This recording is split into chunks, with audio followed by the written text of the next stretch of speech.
अस्सलामुअलैकुम, welcome to report card. मैं हूं अफसा कोमल। भारत की जानिब से सयाहों और हिंदू ज़ायरीन को मकबूजा कश्मीर फौरी छोड़ने की हिदायत के बाद पूरी मकबूजा वादी में तशवीश की लहर दौड़ गई है। गुज़श्ता कई माह से भारत की जानिब से मकबूजा कश्मीर में आर्टिकल 35 ए और आर्टिकल 370 के खात्मे की बातें की जा रही हैं। भारत की जानिब से आर्टिकल 35 ए और आर्टिकल 370 के खात्मे की बातों पर मकबूजा कश्मीर के साबिक वज़ीर आला फारूक अब्दुल्ला और महबूबा मुफ्ती समेत हुर्रियत क़यादत और कश्मीरी अवाम शदीद तहफ़्फ़ुज़ात का इजहार कर चुके हैं। जबकि चंद रोज़ कबल भारतीय वज़ारत दाखिला ने बगैर कोई वजह बताए मकबूजा कश्मीर में 10,000 इजाफी सिक्योरिटी एहलकार तैनात करने का ऐलान भी किया था। इसके अलावा मोदी सरकार ने CPRF और दीगर सिक्योरिटी फोर्सेज समेत अमरीकी साख्ता C-17 मिलिट्री ट्रांसपोर्ट तैयारों को भी अलर्ट रहने की हिदायत जारी की। दूसरी जानिब भारत पर जंगी जुनून सवार है। ISPR के मुताबिक इसने LOC की खिलाफ वर्जी करते हुए वादी नीलम में रात गए क्लस्टर किए, जिसके नतीजे में 4 साल बच्चे समेत 2 शहरी शहीद जबकि 11 जख्मी हो गए, जिनकी हालत तशवीशनाक है। बयान में मजीद कहा गया है कि जेनेवा कन्वेंशन के तहत आम शहरियों पर क्लस्टर बॉम्ब का इस्तेमाल ममनुआ है, क्योंकि इसके गैर मुसल्लह अफराद पर मुहलिक असरात मुरतब होते हैं। भारत के बढ़ते हुए जंगी जुनून और जारियत से क्या वो कश्मीरी अवाम की आवाज़ को दबा पाएगा और पाकिस्तान को इस स्टेज पर किस किस्म के इकदाम उठाने चाहिए, इस सारे मामले पर हम गुफ्तगू करेंगे अपने पैनल से। हमारा सवाल इस तरह से है, मकबूजा कश्मीर में बढ़ती जारियत, मोदी का कश्मीर में तहरीक आज़ादी के खिलाफ ताकत के इस्तेमाल का इरादा, नताइज क्या होंगे? ओपन ऑप्शंस हैं। सबसे पहले हम इरशाद भट्टी साहब की तरफ जाएंगे। भट्टी साहब, ये सारी जो सूरत हाल है इसके क्या नताइज निकल सकते हैं? देखिए, आपका सवाल है कि ताकत के क्या नताइज निकल सकते हैं। 70 साल हो गए हैं, 7 लाख से ज़्यादा फ़ौजी हैं, 2 साल के बच्चे से लेकर 90 साल के बुज़ुर्ग तक शहीदों में शामिल हैं, 1.25 लाख रजिस्टर्ड शहीद हैं और हज़ारों गुमनाम कब्रें इसके अलावा हैं। 20,000 ख़वातीन की इज़्ज़तें लुट चुकी हैं और 50,000 से ज़्यादा घर जो हैं वो जला दिए गए हैं। अनगिनत मिसिंग पर्सनस हैं और लातादाद जेलों में हैं। 1.25 लाख से ज़्यादा मरतबा कर्फ्यू लगा है इन 70 सालों में, 1.25 लाख से ज़्यादा मरतबा, बाकी तो होता ही कर्फ्यू है। गवर्नर का ओहदा मुतारफ़ कराया उन्होंने और फिर गवर्नर राज में जो जुल्म किए वो एक अलहदा बात है। आइन की शिक 35A के खात्मे की कोशिश, मतलब तमाम भारतीय वहाँ के शहरी होंगे वो एक, और वहाँ की चीज़ ख़रीदो फरोख्त कर सकेंगे।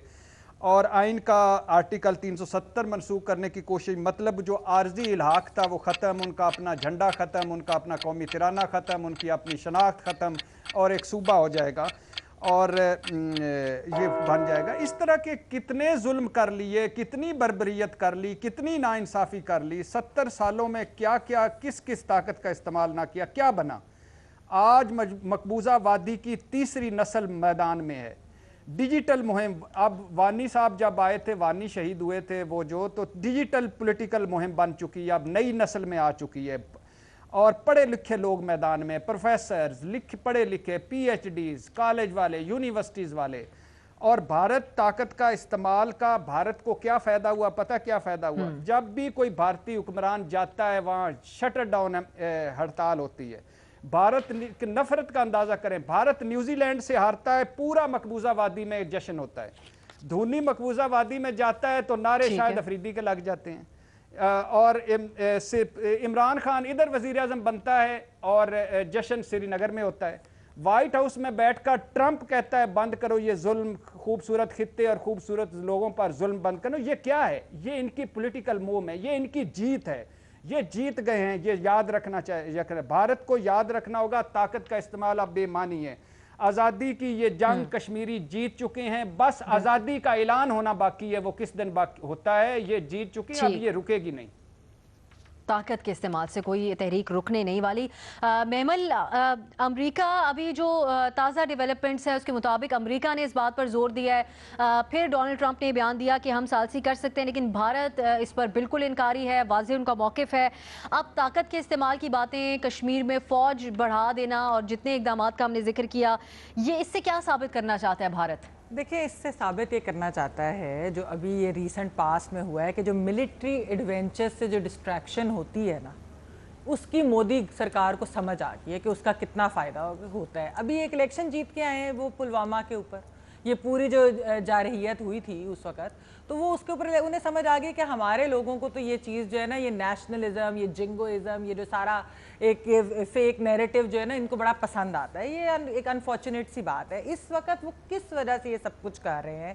میری کل رات کچھ کشمیری لیڈر سے جو اس سائڈ کے ہیں ان سے بات ہو رہی تھی. میں نے کہا کہ کیا ہوا، ہو کیا رہا ہے ادھر؟ کیونکہ آپ کو پتا ہوگا کہ امرناتھ ٹیمپل جو ہے جہاں پہ وہ ہندو پلگرمز جاتے ہیں، یاتری جاتے ہیں، ان کو سب کو انہوں نے کل ہی ایک نوٹس آ گیا کہ آپ سب واپس آ جائے، کچھ ہونے لگا ہے. ان کی ملٹری یہ کہہ رہی ہے، آرمی یہ کہہ رہی ہے کہ جی کوئی دہشت گرد حملہ بڑا ہونے والا ہے، تو ان کو واپس بلایا جا رہا ہے. اچھا، سارے کے سارے کشمیری لیڈرشپ رات کے بہت لیٹ نائٹ وہ اکٹھے ہو گئے سارے بیٹھ کے. وہ سب کہہ رہے ہیں ہمیں کچھ سمجھ نہیں آ رہا. بات ہو رہی ہے کہ شاید 3 حصے کر دیے جائیں گے ویلی کے. آرٹیکل 35A پہ جیسا بھٹی صاحب نے بات کی اس کو ختم کر دیجیے گا. بٹ وہ کہہ رہے ہیں کہ کسی کو کچھ نہیں پتا. لیکن جو بھارتی صحافیوں سے میری بات ہوئی ہے وہ سب کے سب یہ کہہ رہے ہیں کہ اصل مسئلہ ہے کہ انڈیا کی اکانومی، ہماری معیشت کا تو جو برا حال ہے، یہ جو بھارت کی اکانومی اس وقت اتنی مشکلات میں ہے.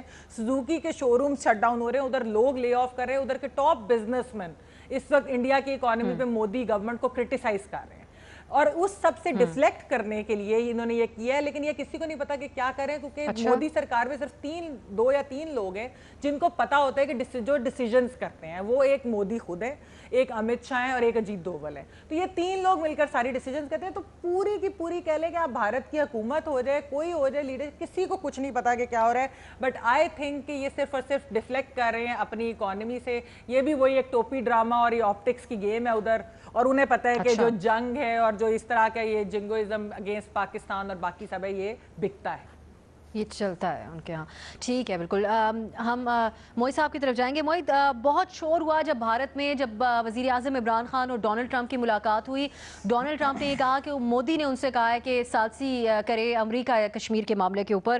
تو اس کو کور اپ کرنے کے لیے، اس کا ازالہ کرنے کے لیے اس طرح کے اقدامات تو نہیں کیے جا رہے مودی کی طرف سے؟ یا پھر جس طرح محمل کہہ رہی ہیں کہ ان کے اپنے ڈومیسٹک اکانومی کی جو صورتحال ہے اس کے اوپر سے اس سے ڈسٹریکٹ کرنے کے لیے کیا جا رہا ہے؟ دیکھیے افسر، پہلی بات تو یہ ہے کہ وہ دورہ جو عمران خان صاحب کا تھا وہ ہفتہ تو ہندوستان پہ کافی بھاری گزرا ہے. ایک تو ڈونلڈ ٹرمپ صاحب نے وہ اپنا ایک چھکا مار دیا یہ کہہ کے کہ جی مودی صاحب نے کہا ہے کہ بات کریں کشمیر پہ، میڈیٹ کریں. دوسرا جو دورے کی نوعیت تھی، جو یہاں پہ انہوں نے کمیونٹی ایونٹ کیا، جو ملاقات ہوئی، جو وائبز آئیں اس دورے سے، اس سے ظاہری بات ہے ہندوستان نالا تھا، ان کی لابی نالا تھی. کیونکہ وہ دورہ جو ہے وہ ایک تو خیر اچھا گیا. دوسرا افغانستان میں بہت اہم بات ہوئی کہ یہ واضح ہوا کہ ٹرمپ صاحب پھر سے انحصار کر رہے ہیں پاکستان پہ کہ کسی طرح وہاں پہ کوئی امن کی شکل نکلے، کوئی ڈیل ہو. تو وہ تو بات واضح ہے. یہ کسی چیز کا ازالہ، کوئی کور اپ نہیں ہے، یہ مائنڈ سیٹ ہی یہ ہے. دیکھیے جو بی جے پی ہے ان کا تو مینیفیسٹو میں یہ ہے کہ جی ہم نے کشمیر کو پورا کشمیر لے لینا ہے. پھر ان کے مینیفیسٹو میں یہ ہے کہ کوئی اس میں مسلم اکثریت والا معاملہ نہیں ہے. جتنے وہاں سے ہندو پنڈت یہ وہ واپس گئے، بلکہ اس کے ڈیموگرافکس چینج کرنے ہیں. اب مودی صاحب جو ہیں وہ تو بی جے پی کے بھی رائٹ آر ایس ایس کے ساتھ منسلک رہے ہیں، وہ سوچ ہے. تو ان کی تو ہر ایسی چیز میں سوچ ہی یہ ہے کہ کچھ بھی ہو جائے، مار دھاڑ پکڑ دھکڑ، لیکن کنٹرول رکھنا ہے. تو کشمیر میں وہ بھٹی صاحب نے کہا 70 سال سے واقعی یہ معاملہ چل رہا ہے، کنٹرول میں نہیں آیا. اب تو یہ بھی بات، میں دلی ابھی گیا ہوں دسمبر میں، کھل کے ہوتی ہے کہ جی یہ کوئی پاکستان کی انٹرفیرنس، پاکستان کا معاملہ وہ نہیں ہے. اندرونی طور پہ معاملہ جو ہے وہ خراب کر دیا ہے، بوچ اپ ہو گیا ہے اور کنٹرول میں نہیں آ رہا. میں کچھ دوست احباب کو جانتا ہوں کشمیری، جو کہ اس طرح نہیں ہے کہ کوئی اینٹی انڈیا یا جو بھی، لیکن وہ یہ بات کرتے ہیں، تجزیہ یہ دیتے ہیں کہ جو اب نوجوان نسل آئی ہے، جو کھڑی ہوئی ہے، وہ 90 کی دہائی کی انسرجنسی وغیرہ پہ بات نہیں کرتی. وہ یہ کہتی ہے کہ جی ہم تو اب بات کرنے کو تیار ہی نہیں ہیں، ہندوستان کا معاملہ ہی ختم ہے، آپ جو مرضی کر لیں، اس طرف ہم رویہ اپنا بنا ہی نہیں سکتے، نہ ہی بنائیں گے. تو ان کی کوئی افینٹی نہیں رہ گئی. تو جب معاملہ ادھر پہنچ جائے تو وہ ٹپیکل وہ ریاکشن ہے نی جرک کہ اور مارو اور پکڑو. اس سے کوئی معاملہ حل نہیں ہونا، معاملات اور خراب ہوں گے. اور پاکستان کا نام بھی اس میں آپ دیکھیں گے کہ وہ ڈالیں گے، لائیں گے، کیونکہ اصل میں الٹیمیٹلی ڈسٹریکٹنگ ٹیکٹک ہے. یہ بات نہیں بنے گی. لیکن افسوس اس بات کا ہے کہ وہاں کے جو لوگ ہیں، مسلمان کیا عام شہری، وہ اس میں بہت زیادہ جو ہیں पिसे जाएंगे, शहादतें होंगी वगैरह वगैरह। हाँ, अब ट्रम्प साहब जो मीडिएशन की बात कर रहे हैं, या उन्होंने ये एक कम से कम बात शुरू की है, देखिए वो करें ना करें हिंदुस्तान शायद नहीं मानेगा, लेकिन कोई ना कोई पेशरफ इंसानी हकूक के तौर पे तो होना जरूरी है। जो रोज वहां पे लोग जो हैं वो जलीलो ख्वार हो रहे हैं, उसका तो कोई मामला हल होना है। इंसानियत के नाते बाकी पॉलिटिक्स होती रहेगी अपनी जगह। बिल्कुल ठीक है, आप कह रहे हैं कंट्रोल बिल्कुल भारत का खत्म हो रहा है, उसी की वजह से ये हरबे अब इस्तेमाल किए जा रहे हैं। न्याजी साहब, इमरान खान साहब वजीर आजम इस बात का इजहार कर चुके थे भारतीय इंतखाबात से पहले कि मोदी अगर जीतते हैं तो बातचीत की राह काफ़ी हद तक हमवार हो सकती है मुख्तलिफ इशूज़ पे, लेकिन अब जो ये रवैया सामने आ रहा है मोदी का, ये किस तरफ इशारा करता है? मेरा ख्याल है हमारे खूबरू हैंडसम वज़ीर आज़म ने यकीनन लाइलमी में ये बात कही होगी, क्योंकि जब हमने उस दिन डिस्कस किया था तो आप निकलवा के दिखा लें मेरा क्लिप कि मैंने उसमें भी यही कंट्रीब्यूट किया था कि ये हो ही नहीं सकता। देखें, पहली बात तो ये है कि जो पॉलिसीज़ हैं ना इंडिया की या अमेरिका की या किसी मुल्क की, वो कभी क़यादत के साथ मुंसलिक नहीं होती। सबसे ज़्यादा फ़र्क पड़ना चाहिए अमेरिकन प्रेसिडेंट्स के ऊपर आने पे, क्योंकि उनके अंदर एक आइडियोलॉजी में बहुत कई दफ़ा फ़र्क आ जाता है, लेकिन जो उनकी जो सेट पॉलिसीज़ हैं रीजन्स के अंदर, तो वो तकरीबन उसको वो उसी में आप देखेंगे कि उसको वो मजबूती से नाफिज करते रहते हैं। उसका भी जिक्र किया था कि नेहरू के वक्त में भी पाकिस्तान के लिए अरसा याद तंग था। कांग्रेस की इंदिरा गांधी थी जिसे पाकिस्तान तोड़ा था और उन्होंने कहा था नजरिया पाकिस्तान दफना दिया है। बाद में भी जितने आने वाले थे हर दफ़ा एक फ़र्क तरीके से आए हैं। देखें, वहाँ एक अनडिक्लेयर्ड वॉर है। ये आर्टिकल 35 ए क्या है कि जम्मू और कश्मीर की जो असम्बली है वो ही इस बारे में तय करती है कि कश्मीर का परमानेंट रेजिडेंट कौन है। उसका क्या मतलब है कि कश्मीर के अंदर कोई भारतीय ना कोई जायदाद खरीद सकता है, ना फरोख्त कर सकता है, ना कारोबार कर सकता है, इल्ला कि उसको एक परमिट इशू किया जाए, वो आगे बाहर चाहे करे, और वो एक टेम्परेरी होता है। आर्टिकल 370 कहता है कि जी ये एक सूबा नहीं है, ये एक ऑटोनमस स्टेट है, जो जैसे हमने बनाया आज़ाद कश्मीर। देखें, जो जब ट्रंप ने सालसी या मुसालती की पेशकश की तो क्या सुब्रमण्यम जयशंकर जो उनका वजीर खारजा है उसे उसी वक्त बयान दे दिया था कि अपनी हदूद में रहें। देखें, इंडिया ने ये बात बार बार, मैं पहले भी कि अभी कहता हूँ, इंडिया ये भांप चुका है कि पाकिस्तान जो है इस वक्त नामसाइद हालात का शिकार है। इंडिया ने चाहे पुलवामा हुआ है तो उससे बड़े कैलकुलेटेड किया है। आज पूरी जंग इतनी तैयार है और इतनी शिद्दत से तैयार है कि हम तो खबरें नहीं पहुँच रही, लेकिन हकीकत है कि पिछले 4-5 दिन के अंदर भयानक तरीके से मूवमेंट हो रही है। मुझे कई फौजी दोस्तों ने बताया कि इतनी बड़ी प्रिपरेशन इंडिया की साइड पे बलूचिस्तान के अंदर उन्हें टेररिस्ट एक्टिविटीज कबायली इलाकों में, क्योंकि वहाँ पे हमारी 2 से 2.5 लाख फौज कमिटेड है। तो चुनाचे इंडिया इसकी ताक में बैठा है। हमें ज़रूर तिफल तसली अमेरिका देगा, क्योंकि अमेरिका को 2-4 मिनट पाने हैं कि उसको ये देखते हैं कि अगर कोई फैसला हो जाता है तो किसी तरीके पाकिस्तान का भी वोट डाल के अफगानिस्तान के लिए अपने मुताबिक किया जाए। वहाँ पे भी इंडिया का रोल है। इंडिया नहीं चाहता, इंडिया अंदरून खाना उसकी डिप्लोमेसी है कि पाकिस्तान अमेरिका वहाँ से फौजें पूरी ना निकाले, और वो अमेरिका बैठता है तो अफगानिस्तान की गवर्नमेंट जो है वो लामहला इंडिया की तरफ लीन करती है, जो हम माजी में देख चुके हैं। इसलिए हालात जो है बड़े तगड़ते हुए हैं। कश्मीर के अंदर उन्होंने ये एक, मुझे याद नहीं है इसमें शहर है, पिछले 4-5 दिन मुहासरा किया हुआ है, घर घर तलाशी है, वहाँ से 4-5 दिन से खाना जा रहा है, बांडीपुर या कोई इस तरह का इलाका है ना, वो वहाँ से वो चीजें आ रही हैं। आप समझते हैं कि तो मेरा ख्याल है जी आप बिल्कुल ना करें इस वक्त। आप माइट इज राइट, अगर आपका मसल आपने लड़ लिया, अब कुछ तैयारी है तो करेंगे, बाकी आप राहदारियां दे दें इंडिया को, वही चीजें करें, मोदी की गुलामी कर लें, यारी की बजाय कुछ कर लें। अरसा याद इंडिया ने तंग करना है, क्योंकि यही मौके इंदिरा गांधी ने 1971 में उठाया था फायदा, और उस वक्त हम हाथ मिलते रह गए थे। जो नेशनल कंसेंसस चाहिए था ना, उसके लिए नाम मुझे लगता है हुक्मरानों को जरूरत है कि जिसके अंदर पूरी कौम को एक पेज पे लाना था। सही नहीं साहब, पॉइंट आ गया आपका। हम हाजिर होंगे रिपोर्ट कार्ड में एक ब्रेक के बाद।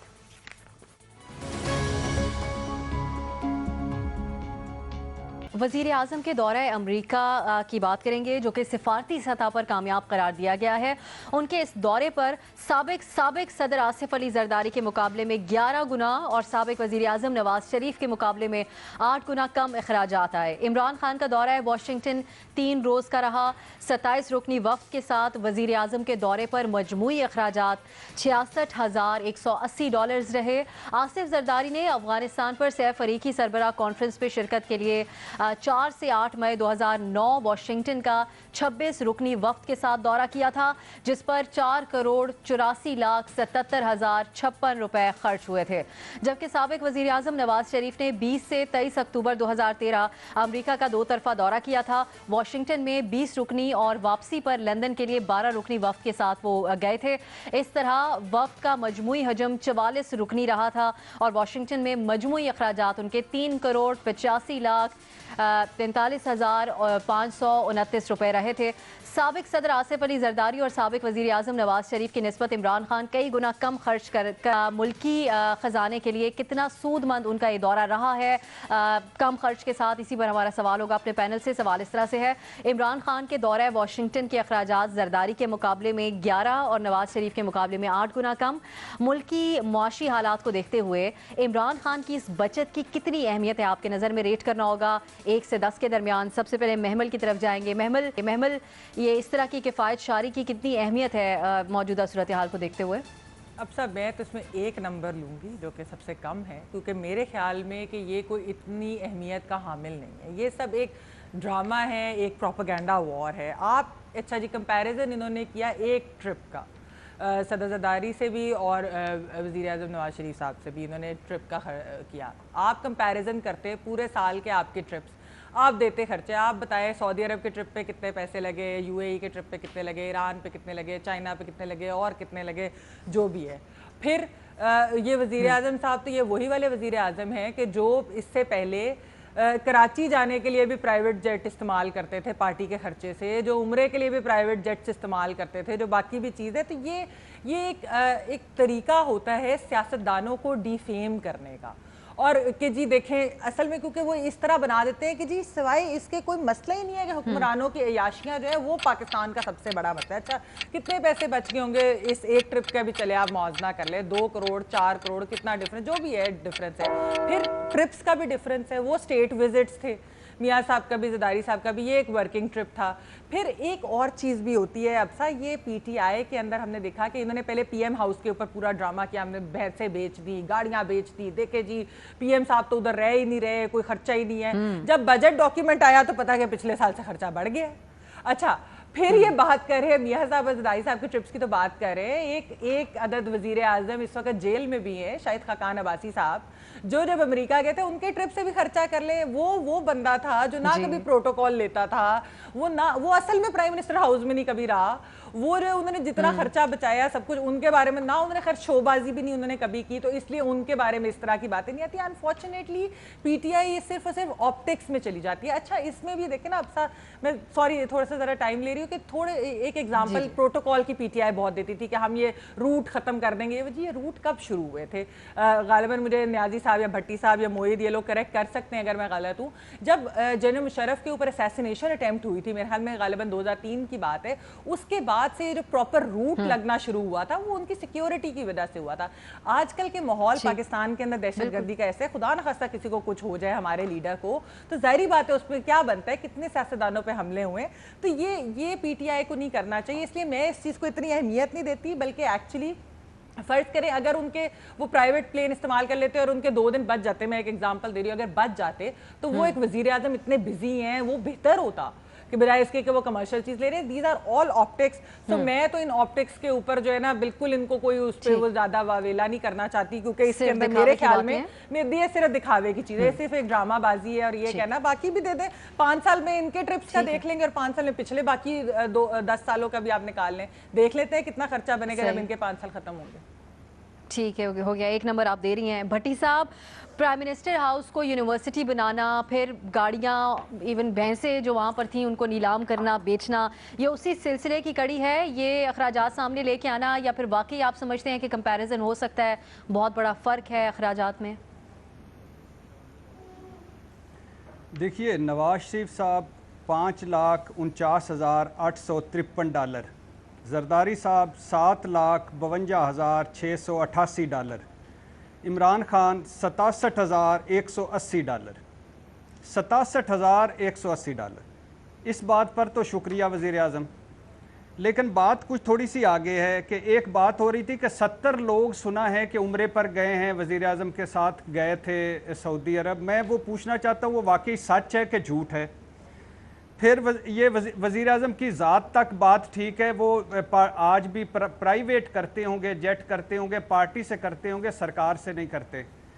आरिफ अलवी साहब को देख लें, 28 लाख की भैंसें जो हमने बेची थी, 36 लाख का मुशायरा करवा दिया ऐवान सदर में। 27 करोड़ बजट से ज़्यादा खर्चा 7-8 महीनों में इन्होंने ऐवान सदर में, और 23 मिलियन के वो टेंडर भी दिए जिसमें चूहों के, मकाओं के, तोतों के, शैंडलियर, कालीन, पता नहीं क्या क्या वो ऐवान सदर में तज़ीनो आराश कर रहे थे। याद रहे, ममनून हुसैन जैसा हमातड़ प्रेसिडेंट, वो भी 1 अरब 19 करोड़ की तज़ीनो आराइश करा के जा चुका, और 44 करोड़ के उसकी सिक्योरिटी के लिए आए हुए थे आलात।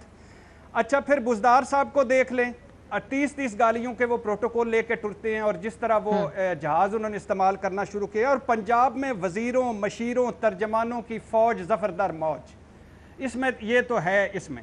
लेकिन आज अब आ जाए मेरे प्यारे कसाईयों पर, नवाज, जरदारी, वज़ीर अब्बासी पर। दौरे तीनों ने किए, जरदारी साहब ने, नवाज शरीफ साहब ने और अब्बासी साहब ने 253 दौरे, 253, अंग्रेजी में बता रहा हूँ, अंग्रेजी कमज़ोर है लेकिन अंग्रेजी में समझने के लिए 253, खर्चा 3 अरब 26 करोड़, 5,793 लोगों को सरकारी खर्चे पर सैर सपाटे।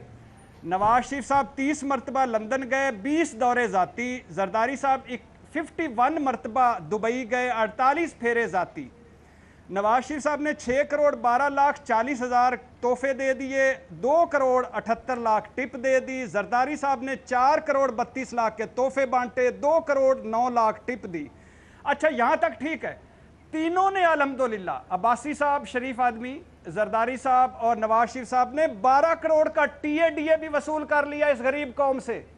TADA वो होता है, मेरी कौम के बच्चों, प्यारे बच्चों, जब आप दौरा करते हैं तो उसका जो रोजाना का खर्चा होता है एक वजीर आजम का, प्यारे बच्चों, वो भी इन्होंने ले लिया। ऐ मेरे प्यारे बच्चों, ये अरबपति खरबपति लोग वो TADA भी ले गए। ममनून हुसैन साहब ने 31 दौरे खड़काए, 7 दौरे सऊदी अरब के जाती थे, 74 लाख तोहफे दिए, 1 करोड़ टिप दे गए। वैसे ममनून हुसैन से टिप लेते हुए भी लोग हंसते होंगे। गिलानी साहब के 5 कैंप ऑफिस थे, अल्लाह के फजल से 5। राजा परवेज अशरफ की 6 महीने की लॉटरी निकली, 9 दौरे खड़काए। अजमेर शरीफ और सऊदी अरब के जाती दौरे थे। हाउस ऑफ शरीफ के कुत्ते सरकारी खर्च पर थे, भुट्टो वालों की लॉन्ड्रियां सरकारी खर्च पर, नवाज शरीफ की हार्ट सर्जरी सरकारी खर्च पर। उसमें सुन ले, उसमें जो अब्सा कोमल जो वो एक इन्होंने कैंप ऑफिस बनाया था, ये इवन फील्ड जो जिसकी मनी ट्रेल नहीं दे सके, उसके साथ कैंप ऑफिस जहाँ मुलाजमीन रहते थे, उनका अखबार का बिल भी हमने दिया। वाह वाह वाह वाह वाह।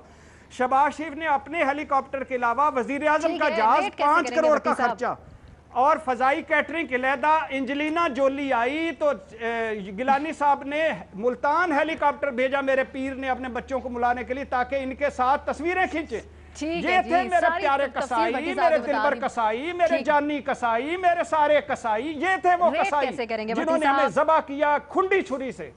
कुर्बानी से पहले कुर्बानी, जिंदाबाद तुम लोगों। और मेरे सियासतदानों, सियासत को डिफेम, इन्होंने डिफेम किया सियासत को, इन जैसे जो मौका शनासों ने।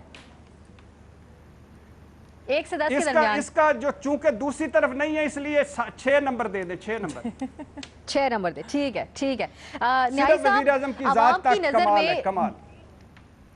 न्याय साहब, आवाम की नज़र में जो मौजूदा मुआशी सूरत हाल है, ये चीज़ें क्या आप समझते हैं कि हुक्मरानों का कितनी बचत के साथ वो गुजारा कर रहे हैं? ये बेटर तो करता होगा डेफिनेटली, क्योंकि शहबाज गिल साहब ने उस दिन गवर्नमेंट हाउस मरी की एक वीडियो दिखाई थी जाके, कि वहाँ कितना शाहाना स्टाइल में उसको रखा गया था, टैक्स के आवाम के पैसों के ऊपर उसको सजाया गया था और सब कुछ, तो काफ़ी रिएक्शन आया उसके ऊपर भी। बहरहाल तो ये चीज़ें मैटर तो करती हैं आवाम की नज़र में, आप क्या समझते हैं? अब साहब, एक लफ्ज़ है जो मैं कहता हूँ उससे ज़्यादा अप्रोप्रिएट मुझे लगता नहीं है। ये सारी जो गुफ्तगू कर रहे हैं اور جو ڈرم بیٹنگ ہو رہی ہے پچھلے سال سے اور جن جن ایشو پہ ہو رہی ہے، انگریزی کا لفظ تو ہے، اردو میں آپ کو جو اس کو بتا دیں سکننگ، یہ بیمار ذہنوں کی اختراع ہے. یہ فراڈیے جو ہیں، میں کہاں لے کے جانا چاہیے قوم کو؟ میں دیکھ یہ وہ ہوتا ہے نا کہ نظروں آنکھوں کے آگے دھول جھونکنا اور دھوکہ دینا. یہ بنارسی ٹھگ، نوسر باز، یہ جن کو کہتے ہیں چلتے ہوشیار. پہلی بات میں یہ بتائیں کہ جب یہ بات کرتے ہیں یہ مشرف کے اوپر کیوں رک جاتے ہیں؟ منہ پہ لکنت ہے، زبان پہ انگارہ آتا ہے، زبان جلتی ہے، نہیں کیوں ہوں گے؟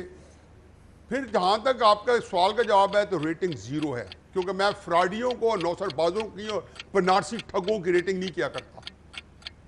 دورے جو ہے عمران خان نے جتنے کیے ہیں سب کی وجوہات تھی اور ضرورت تھی ہماری. زرداری صاحب نے جتنے کیے ہیں سب کی وجوہات تھی. اگر ایک آدھ ہو سکتا ہے جیسے پاکستان کے اندر ہوتا ہے، اور کوئی بھی ڈگنیٹری ہوتی ہے، ہمارے کوئی افسر ہوتے ہیں کہیں پہ گھر کا کہیں دورہ کر رہے ہوتے ہیں، ایک دن ایکسیڈنٹ کر جاتے ہیں، کرنا چاہیے نہیں کرنا چاہیے، سرکاری گاڑی کے اوپر F6 کی مارکیٹ میں یا گلبرگ میں آنا چاہیے نہیں آنا چاہیے، میں اس میں ابھی ان باریکیوں میں نہیں جانا چاہتا ہوں. نواز شریف نے جتنے کیے ہیں ایسینشیلز تھے، یہ کرنے پڑتے ہیں. پھر یہ کہہ کیا رہے ہیں؟ وہ بندہ جو گھر سے جس کا پرائم منسٹر آفس جو تھا 5 کلومیٹر سڑک کے براسا روڈ، کرو فلائٹ 2.5 کلومیٹر، کب یہ ہیلی کاپٹر میں جانا بند ہوا؟ جب لوگوں نے شرم دلائی. پھر کہا ہمارے عزیز میرے اپنے بھتیجے فواد چودھری صاحب نے، اور جی 50 روپے کا جو ایک یونیورسل ٹروتھ بن گیا، یونیورسل مزاق بن گیا ہے، یہ ہوتا رہے گا. دیکھیں میں زرداری صاحب کے ساتھ مجھے یاد پڑتا ہے کہ شاید صدر بنے تھے، پہلی دفعہ یہ جا رہے تھے یونین میں. 54 کہا تھا ویسے. ٹھیک ہے جی. اچھا دیکھو اب صاحب آپ تو میتھمیٹکس میں کمال ہے. مجھے بھی 5th گریڈ میں ضرور 99 مارکس آتے ہوں گے، ضرور 99 مارکس. اچھا ابسا کومل مبارک. اب یہ زرداری صاحب نے، زرداری صاحب نے جیسے بڑا اچھا کیا، بہت کمپریہنسو کیا محمل نے تبصرہ کہ آپ اس کو ایک پیکیج لیں گے. بھائی امریکہ کے تو ذکر کرتے ہو، شرم کرو، ملیشیا کا کیوں نہیں کرتے ہو؟ چائنا میں کہاں کرتے، کس جھوپڑی میں ٹھہرے تھے یا ایمبیسی میں ٹھہرے تھے؟ سعودی عرب میں کون سی کٹیا میں رہے تھے؟ وہ کن کن جگہوں پہ گئے تھے؟ یہاں پہ سینٹرل ایشیا میں گئے تھے، وہاں کہاں تھے جہاں پڑاؤ مٹ لیا تھا آپ نے؟ دیکھیں بات یہ ہے کہ یہ جو کچھ کر رہے ہیں یہ چیزیں ایشو ہے ہی نہیں. میں نے زرداری صاحب کو صدر جب پہلی دفعہ امریکہ میں گئے، یو این اسمبلی تھی، میں کہ اکتوبر کا مہینہ تھا، یہ جو بھی ہے اس کا سیشن ہوتا ہے، ان کا ڈریس اور بنی ہوئی 4 مہینے ہوئے تھے. کمرشل فلائٹ ایمریٹس میں اتفاق سے میں بھی آ رہا تھا یو ایس سے، یہ وہاں پہ عام فلائٹ سے بیٹھ کے گئے، 3 یا 4 گارڈ تھے. اس کا ذکر کیوں نہیں کرتے؟ اس لیے کہ بے شرم ہے. پھر اس کے بعد آخری بات سنیں، خاقان عباسی، آخری بات سنیں اب صاحب، خاقان عباسی جب گیا، خدا گواہ کے لائن میں لگ کے جب اسے لگوایا، اپنا وہ کرایا، کسٹم کروایا اور امیگریشن کرائی، اس میں بھی بہت باتیں تو یہ کہا اوہو یہ ہمارا وزیر اعظم، اور بیعزتی کروا دی. اور بیعزتی تو آپ نے کروائی ہے کہ منت ترلے سے یہ ٹرپ کروایا ہے. اس ٹرپ کی اور نواز شریف کے ٹرپ کی کیا اہمیت ہے؟ یہاں پہ مشیل اوباما نے ریسیپشن علیحدہ دیا، فرسٹ لیڈی کو، ان کو علیحدہ دیا، اور کیا کیا ان کے ڈنکے تھے. آپ خاقان عباسی کو بھول گئے، سب کو بھول گئے، لیکن فراڈ، نوسر بازی، یہ ان سے یہ اس میں یکتا ہیں، یہ بہت آگے بڑھ چکے ہیں. پوائنٹ آپ کا سامنے آ گیا. موئی صاحب کی طرف جائیں گے. موئی صاحب آپ کے خیال میں اس لیول پر باتیں ہونی چاہیے؟ آغاز میں جب حکومت نئی آئی تھی تب یہ کمپیریزنز تو پھر بھی ٹھیک لگتے تھے، کیا اب پالیسیز کا کمپیریزن نہیں ہونا چاہیے، یا پھر اپنے کارکردگی کی بات زیادہ نہیں ہونی چاہیے، یا پھر درست ہے یہ کمپیریزن آپ کے خیال میں؟ دیکھیے پہلے تو 0 اور 6 کے بیچ میں کوئی نمبر لے لیں، کیونکہ آپ کا سوال اہمیت پہ ہے. دیکھیے ہیں تو یہ آپٹکس، یہ چیزیں بارہا باہر لانا کہ کس نے کتنا کیا، جو پرانی حکومتیں ہیں ان کو ایک بری لائٹ میں دکھاتی ہیں. تو پاپولسٹ جو ایک ڈیموکریسی ہے اس میں آپٹکس سارا وقت چلتے ہیں، اور اس حکومت نے یہ اخراجات والے معاملے کو بہت بڑا بنا لیا ہے، تو وہ آپ کو بارہا نظر آئے گا. اہمیت حکمرانی میں، اہمیت پرفارمنس میں، اس میں تو کوئی ایسی اہمیت نہیں ہے. لیکن پاکستان جیسے ملک میں میرا خیال ہے نفسیاتی طور پہ اس کا بہت فائدہ ہے. اور عوام کو یہ بات اگر آپ نے باور کروانی ہے کہ یہ حکومت جو ہے بڑی کوشش کر رہی ہے، پیسے بچا رہی ہے وغیرہ، تو آپٹکس کے حوالے سے مجھے لگتا ہے اس کا فائدہ ہے. امریکہ کا جو دورہ ہے، آپ نے امریکہ کی بات کی، کیونکہ میں یہاں تھا، آپ کو معلوم ہے میں نے وزیر اعظم صاحب کو ہوسٹ جی بھی کیا اپنے ادارے میں. اس میں بنیادی دو فرق سمجھ لیں. ایک تو وزیر اعظم صاحب کے ساتھ جو بیشتر ان کے لوگ آئے تھے وہ اپنے خرچے میں ہوٹلز پہ رہ رہے تھے، یہ میں نے خود دیکھا ہے. تو ایک تو اس لیے میرا خیال ہے کہ یہ اخراجات کم ہیں. وہ بات ہوئی کمرشل فلائٹ نہ کمرشل فلائٹ، وہ جتنے لوگ تھے اگر وہ سرکاری خرچے پہ آئے تو وہ شاید اتنا ہی خرچہ، اس میں کوئی اتنا فرق نہیں ہوگا. لیکن جو دوسری بات ہے وہ میں نے نواز شریف صاحب کے بھی 2 دورے بھگتائے ہیں، اس سے پہلے گیلانی صاحب بھی آئے تھے، زرداری صاحب بھی آئے تھے وغیرہ. ایک فرق ضرور ہے جو میں کہوں گا، بہت ہی زیادہ کانشیس ہیں یہ لوگ کہ جی ہم نے خرچہ زیادہ نہیں کرنا، یہ نہ ہو کہ پھر لوگ کہیں لو جی یہ تو اسی طرح جس طرح پرانے ہیں. تو انہوں نے اپنے آپ کو چیک کرنا شروع کر دیا ہے، کیونکہ انہوں نے ایک موازنہ کیا ہوا ہے پرانی حکومتوں سے.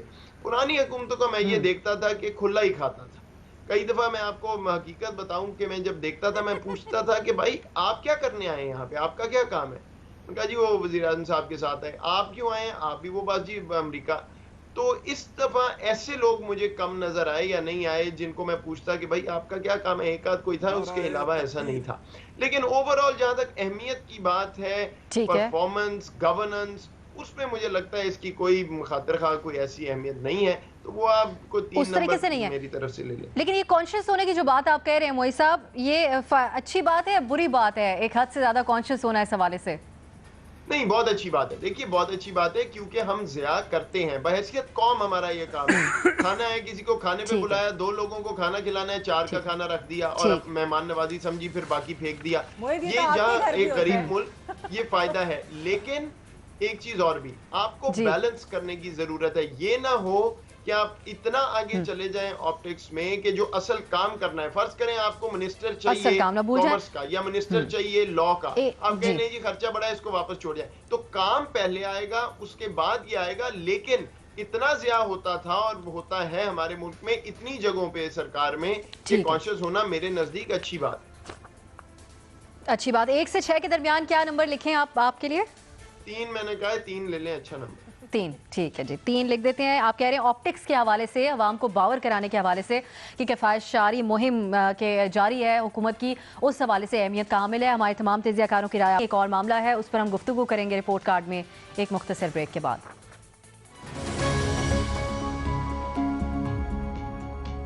پاکستان میں خواتین کے ساتھ جنسی زیادتی کے واقعات آئے روز پیش آتے ہیں، تاہم نہ تو ان کے سدباب کے لیے اہم اقدامات اٹھائے جاتے ہیں اور نہ ہی ان کیسز پر کام آگے بڑھایا جاتا ہے. ایسے میں وطن عزیز کی ایک بیٹی SHO کلثوم فاطمہ، جن کا تعلق پاک پتن سے ہے، وہ آگے بڑھیں اور 2 مہینہ میں 200 جنسی تشدد کے کیسز انہوں نے حل کیے. SHO کلثوم فاطمہ کا خود یہ کہنا تھا کہ ہر کیس میں جو بھی قصوروار تھا اس کو گرفتار کیا اور شواہد کے ساتھ عدالت نے اسے سزا دی. کلثوم فاطمہ کی اس کارکردگی اور جرت پر ہم سوال کریں گے اپنے پینل سے. سوال اس طرح سے ہے، پاک پتن کی پہلی خاتون نے 2 مہینے میں 200 جنسی تشدد کے کیسز حل کر لیے. پاکستان میں اس قسم کے کیسز حل ہوتے عرصہ لگ جاتا ہے. کلثوم فاطمہ کی بہترین کارکردگی کی وجہ کیا ہے؟ اوپن آپشنز ہیں. میں محمل آپ سے ہی آغاز کرنا چاہوں گی. ایک وجہ کیا یہ بھی ہو سکتی ہے کیونکہ اس قسم کے واقعات اور اس طرح کے معاملات خاتون ایک دیکھ رہی ہیں تو وہ زیادہ سنجیدگی سے اس کو دیکھ رہی ہیں. اس کیس کو دیکھتے ہوئے کیا یہ بات درست لگتی ہے؟ دیکھیں آپ کو یاد ہوگا کہ جب آپ نے ڈومیسٹک وائلنس کے اوپر بھی ایک سوال کیا تھا تو میں نے تب بھی کہا تھا کہ آپ ایک ڈیفرنس دیکھیں گی اگر آپ پولیس اسٹیشن میں زیادہ خواتین کی بھرتی کریں اور خاص طور پہ تفتیشی افسر کے طور کے اوپر، تو آپ کو ریزلٹس جو ہیں وہ بڑے ڈیفرنٹ ملیں گے. اور اس کیس میں ہمیں وہ نظر بھی آیا ہے. اس کی ایک تو خیر یہ وجہ ہے کہ وہ بالکل کلثوم فاطمہ صاحبہ ایک بہت کمپیٹنٹ افسر بھی ہوں گی. وہ کمپیٹنس کے اوپر بہت ڈیپینڈ کرتا ہے کہ آپ کس طرح آپ کیس کس طرح سے سالو کرتے ہیں. دوسری چیز یہ جو آپ نے ابھی بات کی وہ بالکل ٹھیک ہے کہ ایک عورت جو ہے اس کا لیوڈ ایکسپیرینس، اس کا پرسنل ایکسپیرینس جو ہے وہ فرق ہوتا ہے، وہ ریلیٹ کر سکتی ہیں ان چیزوں کے ساتھ. کمپیئر ٹو مین. یہ نہیں کوئی کہہ رہا کہ میل پولیس آفیسرز برے ہیں یا انکمپیٹنٹ ہے. بات یہ ہے کہ میل پولیس آفیسرز کے پاس جب یہ جنسی تشدد یا یہ ڈومیسٹک وائلنس کا کوئی کیس آتا ہے تو وہ کہتے ہیں ہم ڈکیتیوں کے کیس بھگتائیں یا ہم یہ کریں. ان کے لیے یہ کہہ لیں کہ پرائیورٹی نہیں ہوتی جو عورتوں خواتین افسران کے لیے پرائیورٹی ہوتی ہے. لیکن اس میں یہ ضرور کہوں گی کہ یہ انہوں نے بہت ایک اچھی چیز کی, لیکن ان کو سپورٹ بھی ملی ہے اپنے یعنی کہ ڈسٹرکٹ کی ڈی پی او سے, باقی جو افسران ہیں ان سے. اور اس کے لیے بہت ضروری ہے کہ خواتین ایک تو زیادہ انڈکٹ کی جائے, دوسرا یہ کہ باسز اور سبارڈینیٹس جو ہوتے ہیں ان کو بھی تو انہوں نے سینسٹائز کیا ہوگا نا ان کیسز کو سالو کرنے میں. تو یہ بہت ضروری ہے. اصل پولیس کی پورے پولیس اسٹیشن کو, ماحول کو, ہر چیز کو ان کو سینسٹائز کرنے کی بہت ضرورت ہے. اور میرے خیال میں خواتین افسر جو ہیں ان کو زیادہ لگانا چاہیے, خاص طور پہ تفتیشی افسران جو ہے وہ خواتین زیادہ ہونی چاہیے ایسے کیسز کے لیے. ہونی چاہیے. اور آسان بھی ہوتا ہے خواتین اگر کمپلین کرنے والی ہیں تو ان کے لیے گفتگو کرنا, بات کرنا, ایکسپلین کرنا. بالکل صحیح بات ہے. کر سکوں وہ میں بھٹی صاحب یا نیازی صاحب یا موہت سے شاید نہ کر سکوں, ایسے ہوتا ہے. That is absolutely right. اور آگے سے جو جواب ملتا ہے بالکل نیائی صاحب بڑے ایفیشنٹ انداز میں 2 مہینے میں 200 کیسز حل کرنا, شواہد کے ساتھ ان افراد کو عدالت لے کے جانا بڑی کامیابی ہے ان کے لیے. پولیس ڈپارٹمنٹ میں آپ کے خیال میں زیادہ سے زیادہ خواتین ہونی چاہیے خاص طور پر اس طرح کے معاملات کو ڈیل کرنے کے لیے؟ دیکھیں پاکستان ایک ایسا ملک ہے جہاں پہ جو ہیں وہ جس کو کہنا چاہیے وہ ہمیشہ غیر معمولی ہوتے ہیں. اسکواش کے کورٹ نہیں ہیں. ہم نے 30-40 سال دنیا میں اسکواش پہ طرح کو وہ کیا. میں تو صرف یہ کہوں گا, مجھے زیادہ نہیں پتا, لیکن مجھے یہ پتہ ہے کہ جو آپ نے ان کے بارے میں بتایا ہے تو یہ کوئی خاتون ایسی ہیں جو انتھک محنت اور انتہائی پیشہ ورانہ مہارت کی حامل خاتون ہیں. تو اس کو میں جنرلائز نہیں کر سکتا ہوں کہ ہے کہ باقی کریں گے تو آپ کو کیا نتیجے ملیں گے, لیکن یہ ایک غیر معمولی کسی خاتون کی آپ نے بات بتائی ہے. میں اس کو سلوٹ بھی پیش کرتا ہوں اور واقعتاً شی ڈیزروز آل ایکولیٹس. بالکل ایکسٹراڈنری ان کی کارکردگی رہی ہے. ارشاد بھٹی صاحب آپ کے کیا خیالات ہیں اس معاملے سے متعلق؟ دیکھیے سب سے پہلے پنجاب پولیس اور آئی جی پولیس عارف نواز صاحب کو مبارک ہو. عبادت نثار ہیں یہ ڈی پی او جنہوں نے ان کو ایس ایچ او لگایا, ان کو میں مبارک دینا چاہتا ہوں. اور اس خاتون کو مبارکباد دینا چاہتا ہوں کہ ہمارے مردوں کے معاشرے میں انہوں نے کام کیا. اور میں ان کو بتانا چاہتا ہوں کہ یہ جو ہمارا رپورٹ کارڈ ہے اس کی پروڈیوسر بھی خاتون ہے مریم چودھری, اس کی کوارڈینیٹر بھی صبا خاتون ہے, اس کی اینکر بھی خاتون ہے, اور روزانہ ایک خاتون ہوتی ہے یہاں بیٹھی ہوئی. تو ہمیں پتہ ہے کہ خاتون ایس ایچ او ہو تو کیسا ہوتا ہے. اور دوسری بات یہ ہے کہ میں اکثر سوچتا ہوں کہ مثال کے طور پہ کہ یہ خاتون ایس ایچ او کرسی پر بیٹھی ہوں گی اور ملزم اگر سامنے آ جائیں گے تو کیسا فیل ہوگا ان کو, ملزموں کو. تو پھر مجھے یاد آتا ہے کہ جیسے میری بیگم مجھ سے پوچھ گچھ کرتی ہوگی ایسے ہی وہ بھی ہوتا ہوگا, اور مجھے بڑا خوف آتا ہے, پھر ان ملزموں پہ رحم بھی آتا ہے. تیسری بات ہے کہ 3 برس میں 200 مقدمات. مجھے حیرت یہ ہو رہی ہے کہ ریپ ہو, جنسی زیادتی ہو یا ہراساں کرنے کے کیس ہو, یہ 3 برس میں 200 مقدمات. مطلب پاک پتن, بزرگوں کی دھرتی, گھر والے کہاں گئے, گھر کی تربیت کہاں گئی, استادوں کی تربیت کہاں گئی, ہمارا محلہ کلچر کہاں گیا. حیرت ہے یہ ہمارا معاشرہ کس طرف جا رہا ہے. یعنی 200 صرف ایک ایس ایچ او ایک تھانے کے انڈر آئے ہیں یہ 200 کیسز. یہ کمال نہیں ہو گیا کہ ہم بحیثیت قوم, بحیثیت انسان, بحیثیت معاشرہ ہم کس طرف جا رہے ہیں. یہ بڑی ایک سوچنے والی بات ہے. تو یہ تھانہ ڈل وریام ہے جن کی یہ ایس ایچ او ہیں. میں پھر ساروں کو مبارکباد دیتا ہوں, اور میں آئی جی صاحب سے ریکویسٹ کرتا ہوں کہ خواتین کو اور بھی زیادہ اس میں کریں اور لائیں ان میں, اور تاکہ یہ آگے بہت ساری ہماری خواتین, بہت ساری ہماری بچیاں, بہت ساری ہماری مائیں وہ بے عزت ہونے سے بچ جائیں گی, ان کو عزت ملے گی اور وہ محفوظ تصور کریں گی. بالکل. اور اکثر خواتین کی بھی شکایت ہوتی ہے کہ ان سے عجیب و غریب سوالات کیے جاتے ہیں جب وہ اپنے مسائل تھانے لے کے جاتی ہیں. تو خاتون ہوگی تو اس کو زیادہ سینسیٹیو انداز میں لے کے چلے گی. موہت یوسف صاحب, دیگر ممالک میں ہم دیکھتے ہیں کہ پولیس ڈپارٹمنٹ میں اور اس کے علاوہ انویسٹیگیٹو جو بھی ڈپارٹمنٹس ادارے ہوتے ہیں ان میں خواتین بڑی تعداد میں موجود ہوتی ہیں. اب یہ کلثوم فاطمہ صاحبہ کی کامیابی کو دیکھتے ہوئے آپ سمجھتے ہیں کہ سلسلہ یہاں پہ بھی شروع ہونا چاہیے؟ دیکھیے پہلے تو میں یہ کہوں گا کہ دنیا کہاں جا رہی ہے, ہم کہاں جا رہے ہیں. اگر آپ دنیا کی کوئی بھی فہرست اٹھا لیں جس میں جینڈر امپاورمنٹ کی بات ہوتی ہے, خواتین کے حقوق کی بات ہوتی ہے, ہم سب سے نیچے کو 2-4 ہمارے نیچے رہ جاتے ہیں ممالک सप्पा की अल्हम्दुलिल्लाह नीचे से शुरू करें तो जल्द ही नाम आ जाता है। तो जब ऐसे वाक़यात होते हैं तो ये फ़ख्र की बात है, ये प्रूव करते हैं उन लोगों को जो कहते हैं कि जी नहीं, ख़वातीन इधर नहीं हो सकती, उधर नहीं आ सकती, काम नहीं कर सकती वग़ैरह। देखिए कई ऐसी चीज़ें हैं हफ्सा जिसमें फ़ितरी तौर पे एक मर्द वो बात उस ज़ाविये से समझ ही नहीं सकता जिससे ख़वातीन समझ सकती हैं। ये मुझे भी उतना ही दुख होता है जब मैं इन केसेस का सुनता हूँ, लेकिन उसको प्रायोरिटाइज करना, उसको उस तरह सोचना जैसे एक खातून सोचेंगी, इम्पॉसिबल है मेरे लिए। और ना सिर्फ पुलिस में, मैं कहूँगा कि मैं बहुत दफ़ा अदलिया की बात करता हूँ, वहाँ पे ऐसे केसेस जाते हैं और एक मर्द जज बैठे होते हैं और वो साहब जो हैं वो अपनी तरफ से सही फैसला दे रहे हैं, लेकिन उनमें वो इमोशन आ ही नहीं सकता। ये अल्लाह ताला की कुदरत है, कानून है, तो बहुत जरूरी है। इसीलिए ये बात होती है ना, model police station, women police station वगैरह, ये और ज्यादा इस चीज को आगे बढ़ाना है। लेकिन इसके साथ साथ एक और चीज भी है कि ये सिर्फ ये नहीं है कि सेंसिटाइज करना है, मेमल कह रही हैं, हमने एक कल्चर डेवलप करना है जिनमें ये पुलिस अफसरान खुद अपने आप को महफूज समझे। देखिए इस बात को अंडर एस्टिमेट ना करें कि ये कितनी मुश्किल से गुजर के अपना काम रोज का करती हैं, क्या हमारा माशरा है, क्या बातें सुनते हैं इनके खानदान वाले भी। अक्सर अभी तक ये हो रहा है, शहरों में ये हो रहा है, तो देहातों गांव में तो बहुत दूर की बात है, कब ठीक होगा। तो इनको जितना ज्यादा, जितनी मुश्किल इनको पेश आती है अपने नॉर्मल काम में, हमें सेंसिटाइज करने से ज्यादा इनके लिए स्पेशल प्रोविजंस बनानी है रियासत ने कि और ज्यादा खवातीन यहाँ पे महफूज अपने आप को समझें, खानदान उनको भेजें यहाँ पे काम करने के लिए। और आखिरी बात ये जो भट्टी साहब ने की है, और ये बुनियादी बात है कि हमें अपने अंदर झांकना चाहिए। हम हर तरफ एक इस्लाम का झंडा लेके खड़े हैं, एक हमने मोरालिटी का झंडा उठाया हुआ है, और अंदर से हमारा हाल ये है कि हमें शर्म नहीं आती। एक माशरे के तौर पे हमने आंखें बंद की हुई हैं। ये 200 केस हल हुए हैं, कितने और पड़े होंगे, साथ वाले थाने में कितने हैं, ये रोजमर्रा का काम है।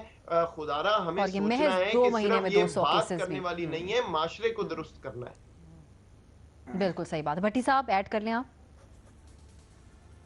जी मैं सिर्फ ये कह रहा था कि अभी बांग्लादेश पर एक रिपोर्ट आई है यूएनओ की, उसमें बताया उनकी तरक्की में 2 फैक्टर का। एक फैक्टर है कि एनजीओ सेक्टर को उन्होंने छुट्टी दी है, खुली छुट्टी दी और वो काम कर रही है। दूसरी खवातीन आई हैं मैदान में।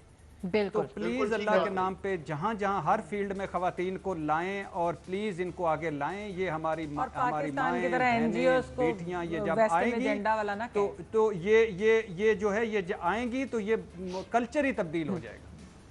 नहीं भट्टी साहब, यहाँ पे तो एनजीओ को भी बहुत बुरा भला कहा जाता है ना, अनफॉर्चुनेटली। इसका कोई नाता इस बात से नहीं जुड़ता कि आप माशरा खराब कर दें, अभी आएगा कि वैल्यू सिस्टम ये वो आप कायम बिल्कुल बरकरार रखें। हम सब पाकिस्तानी, हम सब उस माशरे का हिस्सा है।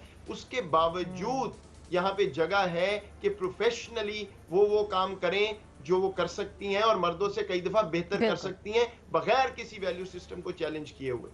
बिल्कुल भरपूर तरीके से ख़वातीन अपना किरदार अदा कर सका जाए। तो बहरहाल हमारे जिस तरह पूरे पैनल की राय आपने देखी, ये जो गैर मामूली एक्स्ट्रॉर्डनरी कारकर्दगी दिखाई है SHO कुलसूम फातिमा ने, उनको सलाम पेश करते हैं। इजाज़त दीजिए नाज़रीन, खुदा हाफिज़।